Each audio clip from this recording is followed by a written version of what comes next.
Our purpose is to build a holistic voice that creates a community of like-minded, healthy people for a healthier planet. Our goal is to unify the community, nourishing the growth in mind, body, spirit, awareness, and wellness. We want to engage our community and visitors so they have access to powerful momentum of the holistic presence in our community. We do this by creating awareness through interviews, providing education and awareness of cutting-edge modalities. We also provide access for consumers to quality natural health and wellness professional and practitioners and like-minded business that support this community. Thank you for listening with us on Healthy Planet One. Stay with us for the next interview with our next holistic guest. Welcome, everyone. This month's focus is on Let the Light In. This topic is very diverse, and we have invited 4 guests to share their insights and contributions from their various fields. We invite you to listen each week to these in-depth conversations that will make a big difference in your life. Our guest this week is Alex Guerra. Now, Alex started his career in entertainment marketing. In 1996, he founded Access Media, which is a full-service marketing PR agency. And his credits include over 200 national commercial campaigns, television programs such as Heroes, The Hills, Run House, and also Skiing Mount Everest, a featured-length documentary that aired on ESPN. His career spans over 15 years in production, post-production, and entertainment market, and he is currently in Sarasota with the Museum of Consciousness as I believe you're the manager, correct, Alex? Well, I'm the CEO for AWOW, which is a company that's owned by the Museum of Consciousness. So AWOW stands for Awaken Wisdom, Oneness Within, and it's part of the Museum of Consciousness, but it's the marketing, management, and attraction side of our concept.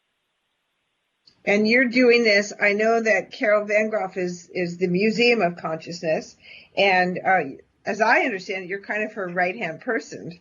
But awakening the wisdom and oneness within, tell us a little bit about that and what does that incorporate and how it relates to Museum of Consciousness. Great. Yeah. So we have an interesting concept because it's a hybrid collaborative with nonprofit, and the Museum of Consciousness we can look at as the mothership that is the nonprofit 501c3. And it owns a private company, which is AWOW. And what we're doing is that we're creating an attraction, a themed entertainment museum space that we hope to franchise really around the world, but starting here in the U.S. and starting here in Sarasota, Florida.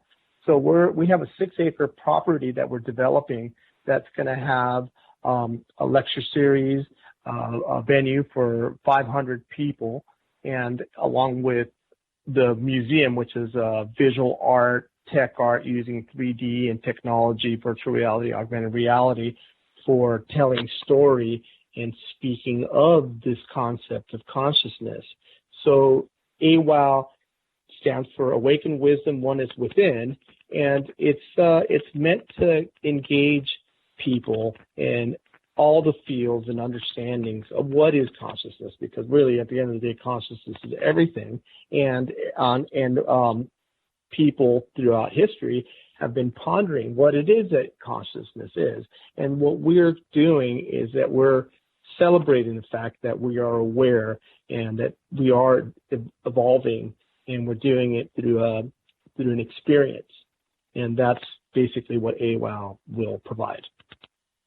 So that sounds like a lot, right?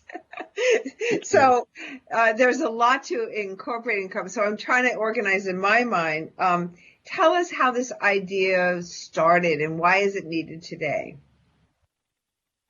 So this all started from Carol Van Groff's vision. She, as a child, was a military child. Her father was in the Air Force, and they lived in France in the 40s, post-World War II. And as a child, in France, she was living in a chateau that was provided by the military, and they lost electricity, and it was during a big freeze out there, and she had a near-death experience. She literally froze to death as a child, and she was able to be resuscitated. But when she came back with all kinds of visions and ideas, starting with the fact that she met her grandfather, who had passed away a decade before she was born, and came back with full knowledge of things that there's no way a 10-year-old kid would have had about her grandfather. And, at that time it was not acceptable to talk about near death. And so she kind of repressed it for her whole life. And only about 15 years ago, it all started coming back to her, and a mission of how to basically explain the idea that time is an illusion, and that that there's a lot more to the world and life than what we see. And specifically that the human potential is much, much greater than what we perceive and what we give it credit to. And so she said, I got to find a way to be able to speak to this. My mission in life is to do that. And that's where she came up with the Museum of Consciousness. She said, this is a term that will at least spark a lot of attention. And it might be controversial in some cases, but she definitely got people to listen.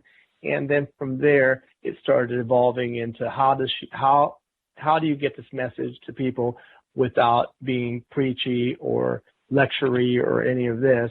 And she's found a lot of like-minded people. And of course, guess what's happened? We've actually reached a tipping point where the world, maybe because of computation and because of social media and because people are more connected, are asking the hard questions about what if there is something after life, or are there other civilizations that are outside of the world? We know that there's galaxies and billions of galaxies, and there's a lot of information that now computation is revealing to us, like as a Kepler satellite is revealing exoplanets all over our own galaxy that we never knew existed, that potentially could be sustainable for life. So these are the questions that we want to pose and make them in a fun way for the purpose of engagement and to spark ideas. And, the young people of today, there's a certain amount of hopelessness, and we hope to be able to change that and give them the incentives to be innovative, the things that have worked for us, especially here in our country, to evolve. And so we've looked at it as an evolution of consciousness. So Alex, let me ask you, that's an incredible story about what Carol went through and the vision that she had. And how you met her, and what do you come to the table with, and how that fits in with this whole vision? And is the focus young people, or is it people in general? So yes, people in general is a focus. We all live on this planet, so our focus is about sustainability and environment. So that's where consciousness really comes into play. It's the evolution of consciousness and our evolution of understanding what kind of impact we make on this world and what kind of footprint, and how each of us can contribute to making big changes, and to, that there is hope, that all the stuff that we've heard in the recent past about extinctions and climate change. I'm not saying that they're not existing, but there are ways for us to solve these problems. Now, the way that I came into this is that I have a background in entertainment marketing, and as a producer and as a visual effects supervisor, and I owned a virtual reality production company. So that's how we met. She said, I need somebody that really gets it from that perspective, because I know that a language is somewhat limiting, and art is a better way to communicate. It's a universal language. And because young people are now, using the computers or their phones, and they're more engaged with technology than they are with the real world, she figured I need to be able to speak to them as well. So that's how she met me and said, could you give me a proposal to help me pull this idea together? And that was it's over a year ago. And since then, we've had a charrette that we put together with a company out of Los Angeles, Entertainment Design Corporation.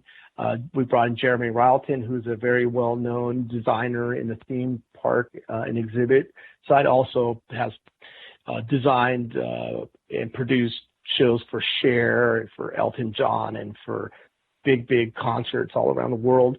And we brought him, and he was blown away by it. So I created that with my team and some other people that we brought in. And since then, we've been refining the message. And so that's how I came into play. And then she asked me, okay, well, how do we make this so that we have the most impact? And what we decided is having this hybrid collaborative where the Museum of Consciousness is built to serve and is a nonprofit that is built to serve. But then we created AWOW as a way to generate awareness and also to generate revenue that will make the nonprofit independently sustainable, so it's not dependent on just fundraising all the time, which we find that's the problem with a lot of nonprofits, is that they're always dependent on how the next fundraiser. And so we said, look, we need to get people through the door. We need the idea is to be hyper amplifiers of this message. And so my background in entertainment and entertainment marketing in particular was the catalyst to that. And so we came up with this way to do it. And that way we could get the message out faster and make it so that it works for the left and the right brain. It works for the business person as well as the philanthropist. So that's how it's all come together, and that's my part in it. So there's a couple of questions. Why Sarasota? And then I understand there's a planned location for the Museum of Consciousness. Is that in Sarasota? And what will it look like? Great question. Thank you. Yes, Sarasota is an amazing place. If you've never been to Sarasota, I invite you to come here. It's much more than just beautiful beaches. It is a serving community. I believe there are over 500 nonprofits in Sarasota County, and nearly $1 billion of annual donations are generated out of Sarasota. And so this community is a giving community that's also chock full of art and supportive of the art community. It really is the creative side of the coast of Florida. And for that reason, we believe that it's a perfect place because we're able to speak to a wide demographic. So there are a lot of retirees here that come from all over the world, but all over the country, and Florida have the richest group of ex-CEOs that have come here to retire, who are a wealth of knowledge and experience. And for us, we definitely want that. And on top of it, there's 3 universities here. Literally, it's a city with less than 60,000 people, and there are 3 universities. So if you look at that, you have a mentorship program potential, and then you have young, energetic, brilliant people all in one place, and they need each other. And so we want to be the bridge for that. And so I can't think about a better place for us to start. And then our idea is to expand to other cities, but we're not dependent on the big cities. That's not our vision. So Sarasota is a place that we know that has all the right stuff to make this successful. And success for us is basically building on what is already happening. There's a movement of an evolution of consciousness about our environment, about building a sustainable world, and inclusiveness and equity for all. And so that's why we chose Sarasota.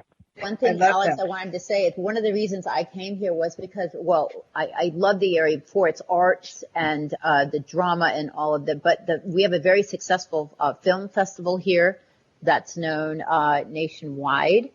So as part of the visual arts. I'm sure that will be able to play into some of the experience and exposure